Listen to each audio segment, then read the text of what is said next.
Hi viewers, இன்னைக்கு நம்ம பார்க்க போற விமர்சனம் என்னன்னு பார்த்தீங்கன்னா, நம்ம G5ல வெளியாகி இருக்கக்கூடிய ரேகை அப்படிங்கிற ஒரு வெப் சீரிஸை பத்தி பார்க்க போறோம். இந்த வெப் சீரிஸ் எப்படி இருக்கு அப்படின்னு பார்த்தோம்னா, ஒவ்வொரு எபிசோடும் 20 மினிட்ஸ் தான் இருக்கு.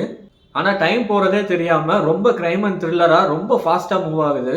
போரா போகும் அப்படிங்கிறதுக்கு இந்த வெப் சீரிஸ்ல இடம் இல்லை. அதாவது இதோட கதை என்ன அப்படின்னா, 4 பேரை மர்டர் பண்றாங்க. அதுல மர்டர் மொத எபிசோட்ல ஸ்டார்டிங்லயே ஒரு பையன் குளிச்சுக்கிட்டு இருக்கும்போது ஒரு ஆக்சிடென்டல் டெத் அப்படிங்கிற மாதிரி அந்த மர்டர் நடக்குது. அதுல இறந்து போன அந்த பையன் யாருன்னா ரொம்ப நல்ல பையன். அந்த பையன் இந்த கேஸை கண்டுபிடிக்கக்கூடிய இன்ஸ்பெக்டரோட தம்பி மாதிரி அப்படிங்கிற ஒரு பழக்கம். ஸோ இன்ஸ்பெக்டர் என்ன பண்றாரு, இந்த கேஸ்ல ரொம்ப இன்வால்வ் ஆகி தீவிர விசாரிக்க ஆரம்பிக்கிறாரு. அது விசாரிச்சுக்கிட்டு இருக்கும் போது ஒரு ட்ரை சைக்கிள்ல ஒரு ஆள் சந்தேகப்படும்படியா ஒரு ஐஸ் வண்டி மாதிரி வச்சுட்டு போயிட்டு இருக்காரு. அதை பார்த்த நம்ம இன்ஸ்பெக்டர் என்ன பண்றாரு, அவனை ஃபாலோ பண்ணி வரட்டும் போது அந்த நபர் அங்கிருந்து தப்பிச்சிடுறாங்க. ஆனா அந்த வண்டியில என்ன கிடைச்சிச்சுன்னா ஒரு கை கிடைக்குது. ஒரே ஒரு கை மட்டும் கிடைக்குது. அதோட எபிசோட் முடியுது.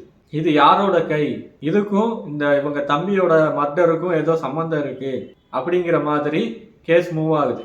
யார் அவங்க, எதுக்கு இந்த மர்டர் பண்ணாங்க அப்படின்னு கண்டுபிடிக்கிறதுக்காண்டி இன்ஸ்பெக்டர் ரொம்ப போராடுறாரு. இப்படியே அடுத்தடுத்து கொலைகள் தொடர்ந்து நடந்துகிட்டே இருக்கு. அந்த 4 கொலையையும் கண்டுபிடிச்சு அவங்க கிட்டதான் அந்த விஷயம் தெரியும் அப்படின்னு போறாரு. அங்க கண்டுபிடிச்சு போன இடத்துல அந்த கொலைகாரங்க வந்துடுறாங்க.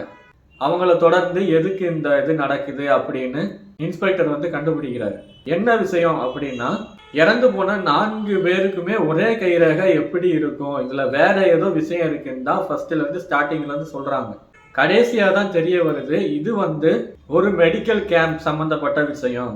அந்த மெடிக்கல் கேம்ப்ல என்ன பண்ணுவாங்கன்னா, அவங்க வச்சிருக்கக்கூடிய மெடிசினை அந்த கேம்புக்கு வர்றவங்க மேல இன்ஜெக்ட் பண்ணி அதனால எதுவும் சைடு எஃபெக்ட் வருதா அப்படின்னு செக் பண்ணுவாங்க.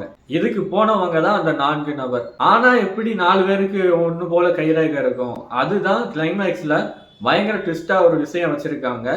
அதனாலதான் இந்த மர்டர்கள் எல்லாருமே கண்டுபிடிக்கப்பட்டது. எல்லாருக்குமே G5 அப்படின்னா விலங்கு அப்படிங்கிற வெப் சீரிஸ் ஞாபகம் வரும்.